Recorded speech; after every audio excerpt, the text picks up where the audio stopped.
Hi, everyone. My name is Meg Tucker from Meg Tucker Talks, and I am super thrilled, as always, to be doing a spotlight chat with none other than JT Ellison. You are our book pick that we just finished in December. JT, welcome. Hi, good to be here. We're so excited to have you here. You are a ridiculously successful author. So it's an honor. It's an honor. How are you?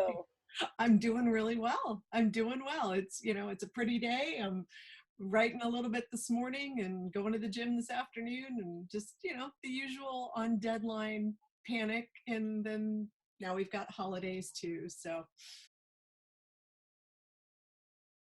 You and I shared just a quick brief moment. For those who've been following along with my journey, I used to host morning radio for 14 years, and now I run Meg Tucker Talks, which is a media company, but I've always been a big book reader, and so we started a book club that's digital, so you can join from anywhere in the world, and our specific genre are thrillers. And when I reached to you, you were amazing. Not only did you respond, but we had a little bonding moment over we both have had knee surgery. yes, we've had a miserable year. Miserable. We're just going to strike off fall of 2019 in my case. Oh. Yeah. Yeah. I think we both injured in April. So yes. I had the first surgery in June and the second one in the beginning of November. And, I'm finally getting back on my feet, which is great. I have said it. Thank you. And I've said it and I will say it forever. I will officially never, ever take walking or climbing a stair for granted ever again, right? Absolutely. I was an athlete in school. I had surgeries. It was never a big deal. And I just, having surgery when you're older is a little bit different. Yeah. It's a little different. It is a lot different. And I've said that responds differently.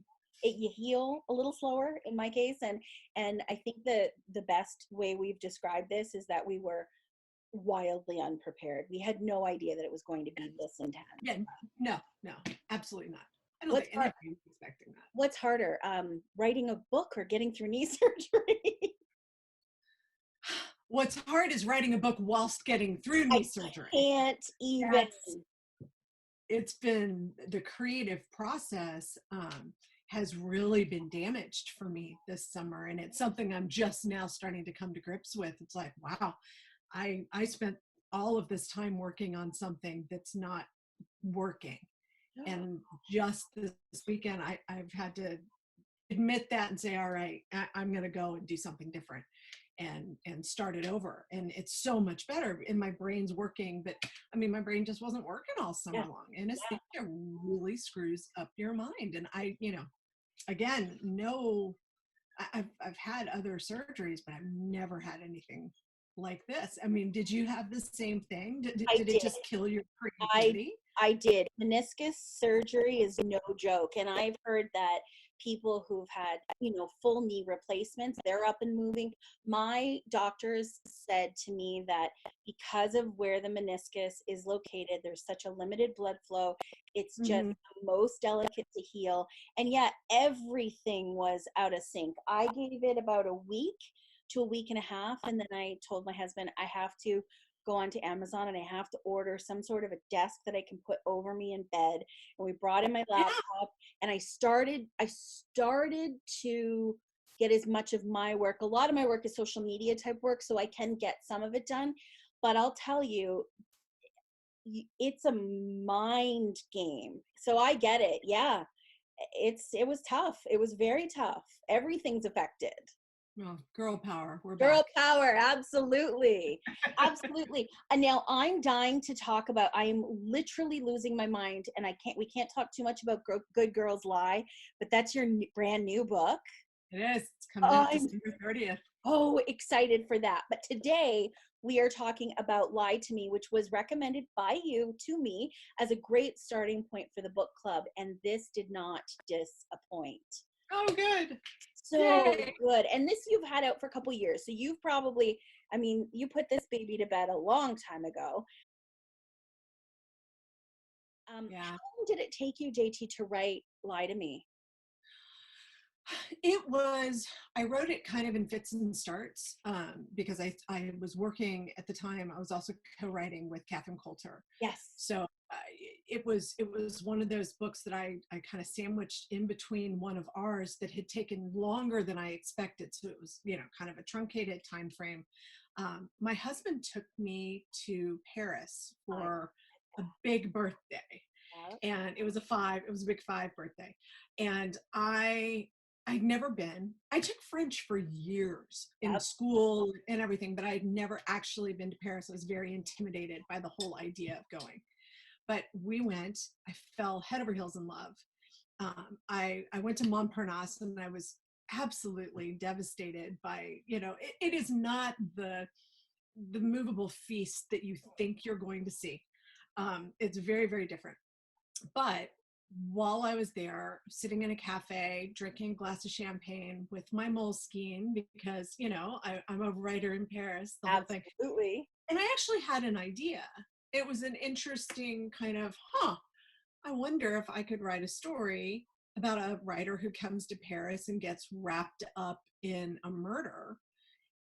And so I made some notes. And then I made some more notes. And the next thing I know, I'm like, this is actually a book. I'm going to write this. So that was in April. In August, we went back for our anniversary.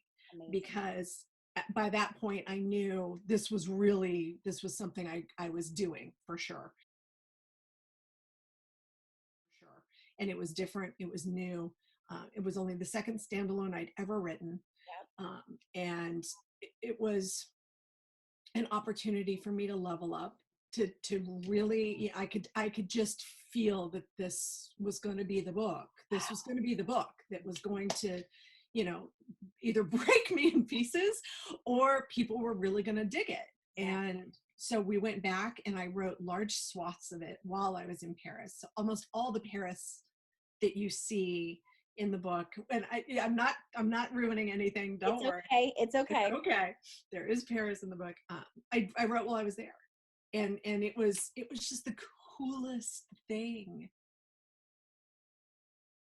I can jump in. I loved how in the story, so it's Ethan and Sutton Montclair, and you tell Ethan's story, and then I was wondering, as we were going through Ethan's story, will we then see her story? And then we did. And when it was in Paris, and that's okay, we can share that. I felt transported, and I've never been there, but I felt transported. And so it's so neat. It was so neat to hear that you went there and you were sitting in some of those places, and it just felt so cool. How many hours were you writing when you were in Paris, and what does your husband do when you're writing? Oh, he sat next to me and just absorbed. I did a lot of it in cafes. I did a lot of it in the places where Hemingway, I'm a huge Hemingway. He's just one of my faves. So the second time, I was like, okay, I'm going to go here and absorb that spirit and actually write as much as I can. I'm going to go to the Jardin de Luxembourg and write what I see. And I almost forgot to put that in the book. Oh my gosh. There was a whole section that was in my notebook, handwritten, that I had forgotten to actually include. And thank goodness I remembered it, because I was like, oh my goodness, it's huge. It's really important. But it was, we would get up, we would walk somewhere. I mean, Paris is such a walkable city. And walk somewhere and sit down at a cafe and have a drink and have a glass of champagne and have some olives and some potato chips and just observe. And I would just take notes and notes and notes and notes. And I love that. All I wanted when I read that section was, I actually stopped reading, and then I thought, do we have any cheese that's creamy and spreadable? Because I'm a foodie, so all I wanted was French bread to spread cheese on, like you were doing. That's awesome. So good. Well, those are the things that bring a book alive, right? How it tastes, how it smells, how it looks, how it feels. All of the sensory details. When you're missing that, that's a huge problem with a novel. I mean, you have to have those things. About, oh, I loved your your third, the narrator, that, you know what I'm talking about, Oh, I that, know what you're talking about. Well, yeah. it opens with a narrator. I mean, it's my favorite opening line I've ever written. It is an anonymous narrator who says, "You aren't going to like me very You're much." gonna hate me. And Hmm. I loved, the other part that I loved was right toward the very end, where he or she said, "Oh, P.S. like, I'm on the lawn and I'm doing there right now." Like, it was just, oh, you had us. It was, the reviews saying it just thriller and genuine page turner. I mean, it's and character development, exceptional character development. And it wasn't, some books I find, I have, like, you're reading along and then you're lost, and then you kind of have to go back, and or you feel like you've read the same page a few times. None of that with yours. I mean, happy to report, obviously, but just real page turner. Like, I read this, I started it on, what day is today? Wednesday. I started it Saturday and I finished it Sunday afternoon. Like, just It's a straight through. fast read. It's a Yeah. fast read for sure. Would there be? Because hello, the last page. Never say never. Oh, oh, Never say never. I okay. mean, that's the thing with the standalone is you really are trying to wrap the story up Yes, tightly enough. yes, But one of the things that I really love doing with these standalones is taking you quite literally to the last line of the book. I yes, don't want to have had my climax and denouement and then, then we've still got 10 pages to right, get through. No, no, no, no. I want to end the story where the story ends. right. And I want you there with me going, oh my God. Yes, That's really important to me. And this one in particular is quite good at that. it's so good because as I read these thrillers, and my husband Wade, who is sweet, so sweet, and he'll be in the other room and he'll hear me yelling, "What?" or "Oh my gosh!" And then he'll come in and say, "What happened to her? And did she do this?" And he gets little segments here and there. But it's for those who have not finished it. We encourage people to finish it before they watch this, but it's Sure. it's definitely an awesome ending, and I want more with that character. How did you come up with those characters? Did you have your own friends in mind? Do you ever take pieces of people in your world? I, you know, I don't think it's possible not to, but no, I really, everybody that I create, I create on my own. They were the Furies. I mean, almost all of my books have a little mythological nod. Nice. So they were the Furies. They were the three women who were just absolutely, and there were the witches. I mean, they're obviously the Totally. power of three, Yes. huge. So any of those that you want to look at them as, but they were Sutton's, the people that she spent all of her time with. And the interesting thing about Sutton is nobody knew her. Nobody Everybody knew knows. her, but nobody knew anything about her, right? Right? Nobody really knew who she was, including Ethan, including her husband, all of her friends. She's just one of those really unknowable kinds of people. And she has these women around her. They are, I loved them. I mean, these are the people that I would hang out with, right? We have a librarian, we have a mom, we have, just normal, they're normal people, Mm-hmm. and they have their own issues and everything. And there's always, a slight frenemy when you have a group like that. There's always that one person, Always. always. And it just, they were fascinating people to put together and put in the book. And obviously they're a foil, but that's Easier. My question is around Ivy. mm-hmm. I cannot believe that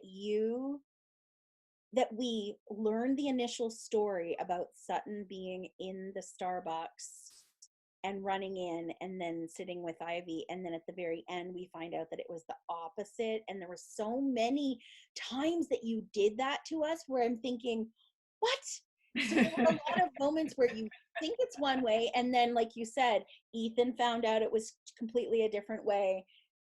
That's what makes you, as a writer, get to a point where you are able to flip it on its head like that. Did you Well, have that idea ahead of time? oh, sure. I mean, Okay. we lie to ourselves. We lie to the people around us. We curate our lives. We only show people what we want, and we only allow them to interpret our lives in the way that we want them to. Mhm. So, and the book is called Lie to Me. Right. So, that it's kind of fitting. But I mean, just even Sutton and Ethan's first meeting, Right. what they think happened, what their story is, how they're telling their story versus what the reality of their story is. And that's, for me, that's human nature. Yes. I think we always kind of buff ourselves up and we put on our lipstick and we go out in the Social world, media. Mhm. right? And so who really does know us? We Right. know ourselves. If somebody is spying on us, they might know us. But other than that, we hold ourselves apart from the people we love the most. Yeah. Maybe even worse than the people we don't. Yeah. We don't want to risk losing their love, so we put on a face. Yeah. Her mother was awful. Siobhan, I know. Awful. God. She was She was awful. really terrible. Oh, and she went to Terrible. Canada. I was like, leave, don't come to Canada. I love writing difficult mothers. That's Oh, really it was fun for good. me. It was really good. Now, is Lie to Me the title that you had always planned for it? No, it was called the Paris novel for a Oh, really that's long right. time. That's right. Okay, right. Yep, it was called the Paris novel. And then who helps you change that? You or your team? All of the above. So it was the Paris novel, and then we started calling it Tear Me Apart, which was Yes. a great title for it. But my publisher is so smart, and they knew that they wanted to do something different with this book, and that was just too visceral of a title. They wanted something a little bit more approachable, and so my editor came up with Lie to Me. Yep. And it just was, all of us went, oh, of course that's the title. And we went through a couple of rounds of art. I wasn't in love with the first cover that we had. Hey. And I am incredibly lucky that my team does listen. If look at this cover, It's right? so cool. This was round 2, and they sent me the covers. They sent me 4 covers and said, all right, we're going to let you look at all of them.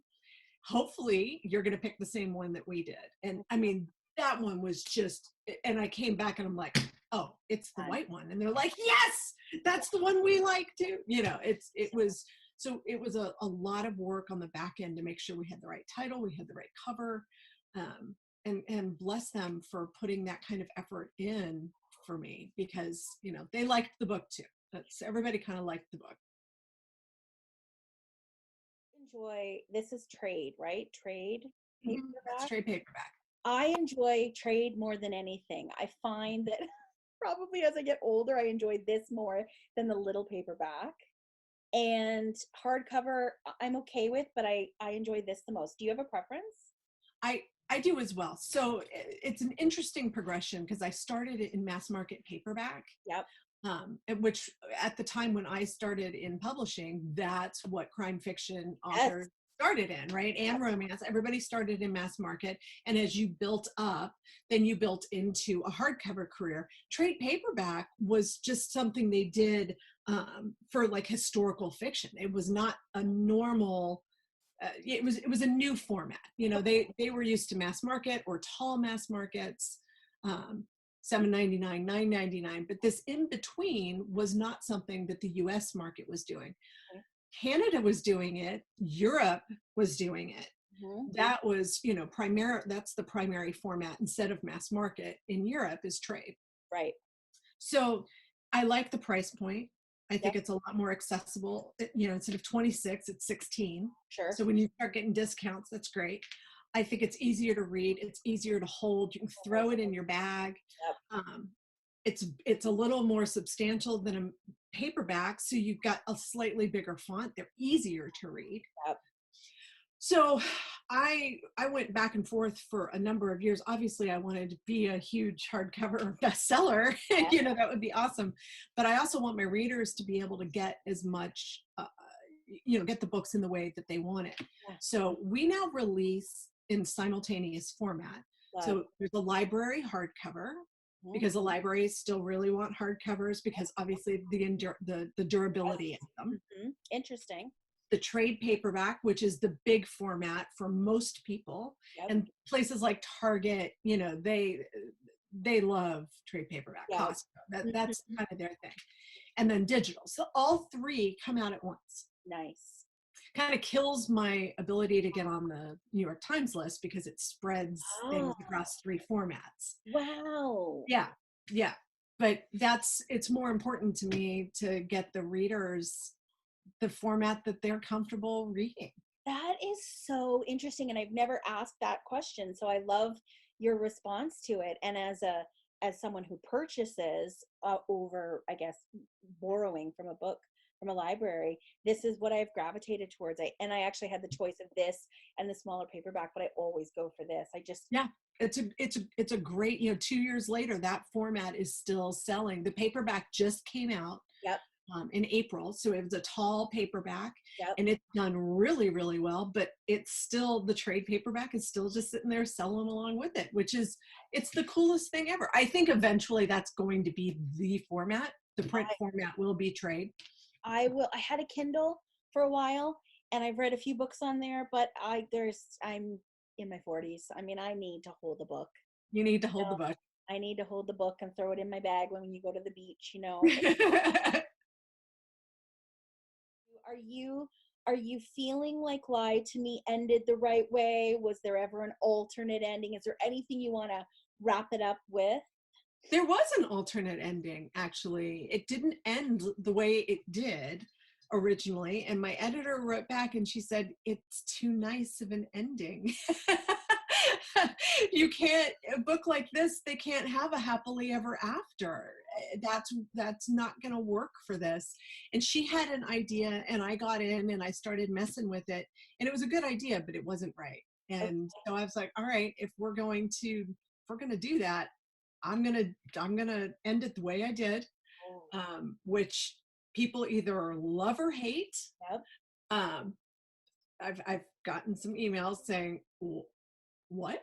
Oh, I loved it. And I have to just point out, remember, you know, the lies. It's all about the lies. It could have been so much worse on every character's level. So I was happy. I was very happy with the ending. I felt like it was as much of a happily ever after as those people could possibly have. Thank you for Holly. Thank you. Isn't she awesome? I was borderline, like, do not tell me that's happening, and then it worked. So thank you. Yeah. I couldn't. I did it, and then I was like, no, I can't. Did you have anyone in mind? Because, and I ask this to every author I interview, does a celebrity ever come into your head and think, if this were a movie, or if this were developed further, I could see Ryan Reynolds as this character, or so and so? Does that ever come into play? It did originally in the Taylor books, because Charlize Theron. I mean, that was Taylor. Yes. I mean, that's who Taylor was. Now she's aged out of that, and so now it's Blake Lively would be Taylor, right? Yeah. But Holly is an interesting character. She is very visually striking, and there's a moment in my life where when the involuntary platinum gets too intense, I am going for this, and that's who I based her on. It's just this chick I saw on Pinterest. It was just like, wow, that's her. I love that. Mm-hmm. I always am looking. I like to have the visual of who somebody is. That works. You know, that helps me set them in my mind and helps me set them in your mind. You don't want to go over the top of, Yes. they look this, Yes. this. You want those broad strokes so you can get an idea. All right. So I want to do a quick rapid fire with you. Sure. This is as quickly as you can answer. Here we go.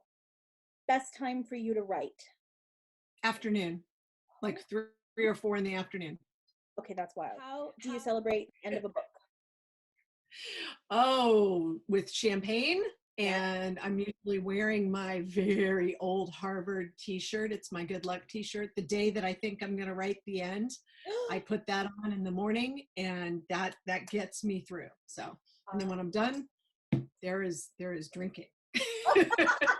I love you.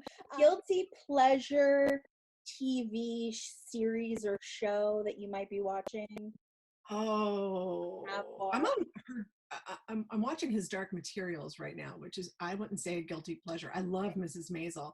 I don't believe in guilty pleasures. I only believe in pleasures. I like it. Let's take the word guilty right out of there. Yep. Mrs. Maisel is good. The pace is so fast. Oh, and so funny. And she's just fantastic. It's well cast and well done. Netflix? Are you a Netflix girl? We're in everything. I know. I'm like, I have all of them. What was the last? We just talked Maisel, but what was the last series you watched? Or something? We're in his Dark Materials right now. I guess that's Amazon now, isn't it? Okay, yeah, I think it is. So I don't know. Oh my gosh, we're watching everything. I tried Jack Ryan. I didn't like the second season. First season was fabulous. Second season just didn't do it for me. I need to get back on there because I only watched a few. I'm a tough one because I watch a couple, and then if it doesn't grab me, then I go to something else, and then I might come back. But I'm still mourning Game of Thrones being over and ending in such a fiery mess. A fiery mess is the best way to put it. Yeah. What was your last meal? Oatmeal. All right. With apples and cinnamon. Excellent. How do you take your coffee? Are you a coffee gal? I don't drink coffee. Good. I'm a tea girl. Right. I'm no milk, but I do stevia. So Earl Grey with 1 stevia. That's my There thing. we go. Best compliment you've ever received about your writing that stuck with you all these years? Let's see if I can do it without getting emotional.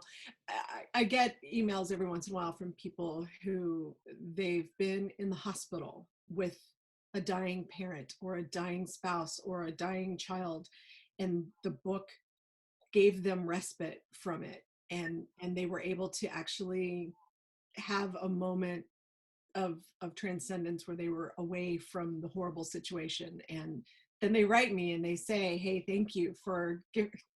Yeah, I know. Yeah, that really blows me away. I had a very similar experience in radio, and a letter that a parent sent me, and I will never ever lose that letter. One of my dearest friends is one that sent me. She was having horrible cancer treatments, and she found, I think No One Knows.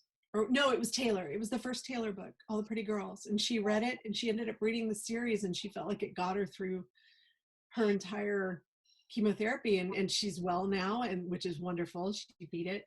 And we're very, very dear friends. So she always gets one of my books. The minute they come out, she gets one of my books. I love that. And those, should stick with you forever. And it's unfortunate that I think in whatever career you're in, we tend to focus too much on the negative ones, and it's those good ones you need to. Oh, absolutely. Absolutely. You just,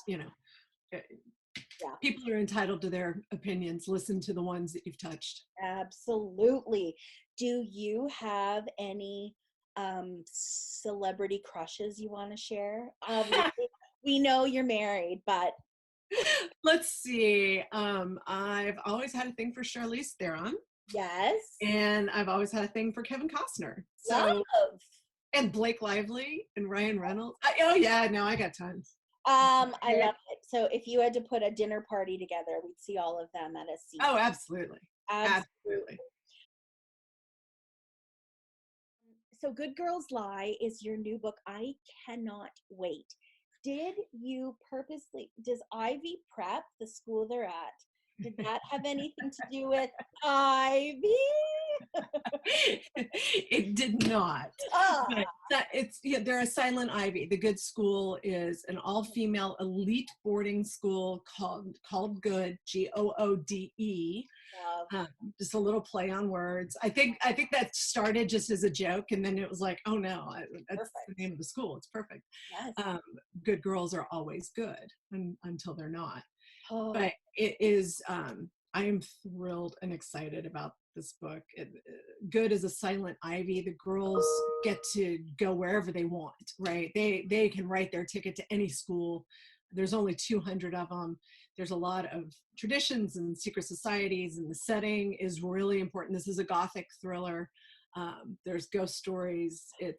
I'm just so excited for this book to come out. well, we are so excited, and maybe once it's out for a little while, we'll make it another pick, and you and I can chat again. I would love that. I would love that. Love that. Good, me too. So I just want to say thank you. I could talk to you all day, clearly. But we know you've got I'd much rather do this than go work. I know.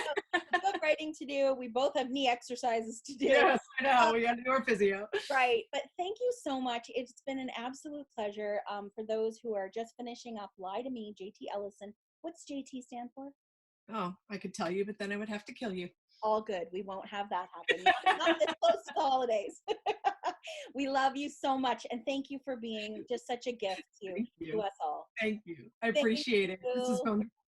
Awesome. Take care. Bye-bye. Bye.